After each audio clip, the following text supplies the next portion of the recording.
Hello guys, so for today's video is gagawa naman po tayo ng healthy at delicious na pang merienda. So tara po at umpisa na po natin.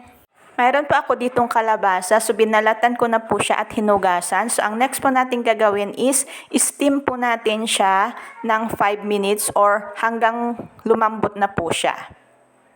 Kung yung mga anak nyo guys is hindi nyo napapakain ng gulay or ayaw po nila ng gulay, ganito na lang po yung gawin natin.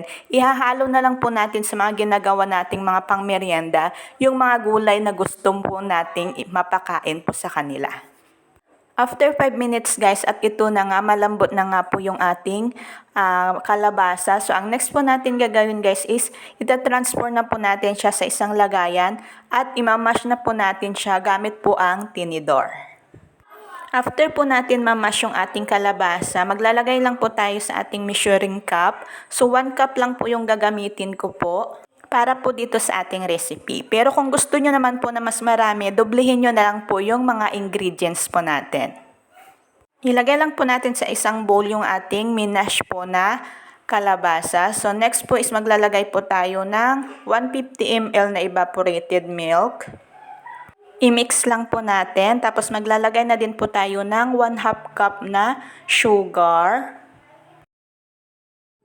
1 3/4 cup na all-purpose flour. So sasalain lang po natin yung ating harina guys para matanggal po yung mga buo-buo. At para maging smooth din po yung ating photo mixture. I-mix lang po natin, tapos maglalagay na po tayo ng 2 itlog. So after po natin malagay, i-mix po ulit natin hanggang sa mag-well combine po yung mga ingredients po na nilagay po natin. At maglalagay din po tayo ng 2 tablespoon po na cooking oil.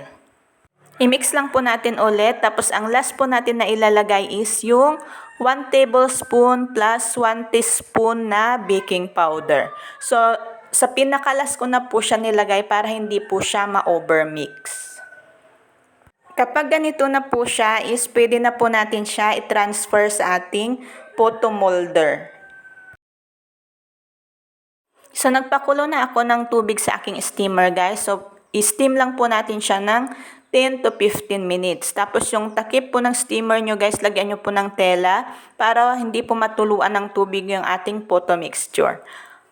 After 15 minutes guys, at ito na nga po siya. Ito toothpick test po muna natin. Kapag yung toothpick po natin is lumabas na malinis, ibig sabihin is luto na po yung ating puto. So ito na po siya guys. Papalamigin lang po muna natin bago po natin tanggalin sa photo molder. At sana po nagustuhan nyo yung ating recipe for today. Enjoy!